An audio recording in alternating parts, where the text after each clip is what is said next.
ఇక బోనాల కాడికి వద్దాం. ఈ బోనాల సంగతి మొన్న టీవీలో బాగా అరుస్తున్నావు చేస్తున్నావు.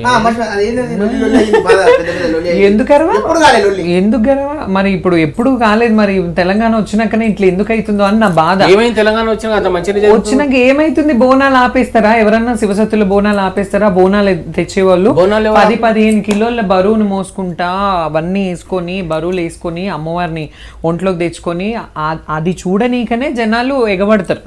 ఉట్టిగా మీరు డప్పులు కొట్టుకుంటా మీరు పిల్లల్ని పట్టుకొని పోతే అది కాదు బోనాల పండుగ అంటే. బోనాల పండుగ అంటే డప్పు, సప్పుడు, వాయిద్యం, తాళం, మేళం, బోనం, బొట్టు ఇవన్నీ మన బోనాల పండుగలో కల్చరల్ ఇవి.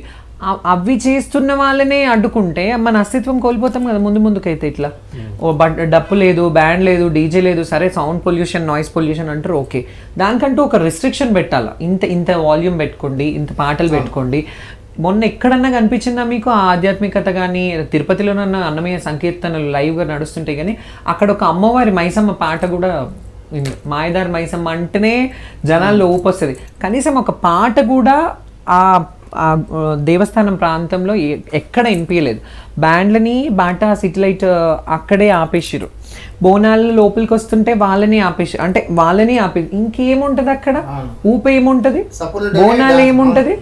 ఇక మనకి పండగ అన్నట్టు ఏమనిపిస్తుంది? అందుకన్నా నేను వచ్చాక ఇంకా బాగా చేసుకోవాలి, కానీ ఇట్లా చేస్తుంటే మన అస్తిత్వాన్ని కోల్పోతాం, మన తెలంగాణ కల్చర్ని కోల్పోతాం. బోనం అంటేనే ఈ మన బతుకమ్మ, బోనాలు ఈ రెండు మెయిన్ ఉన్నాయి, కానీ బతుకమ్మ కంటే కూడా ముందు కాకతీయ రాజుల కాలం నుంచి మనిషి జీవనం కొనసాగిస్తున్నప్పటి నుండి గ్రామ దేవతలు ఉన్నారు, గ్రామ దేవతల పూజలు ఉన్నాయి, శైవాచారం, కౌలాచారం అని ఉంది మనకి. సో ఇందులో శివుణ్ణి ఇది చేయడానికి ఈ శ్రమజీవులు, కష్టజీవులు, కార్మికులు వీళ్ళందరూ చేసుకునే పండగ ఈ బోనాల పండుగ. దీన్నంతా మనం అడగంటిపోతుంది రాను. ఇవన్నీ రిస్ట్రిక్షన్స్ పెడితే ఇంకా ఏముంటుంది మజా? దానివల్ల కోపం వచ్చింది, నన్ను ఆపేసిర్రు, అందుకే ఎట్లా ఆపేసిర్రు అని చెప్పి అడిగిన.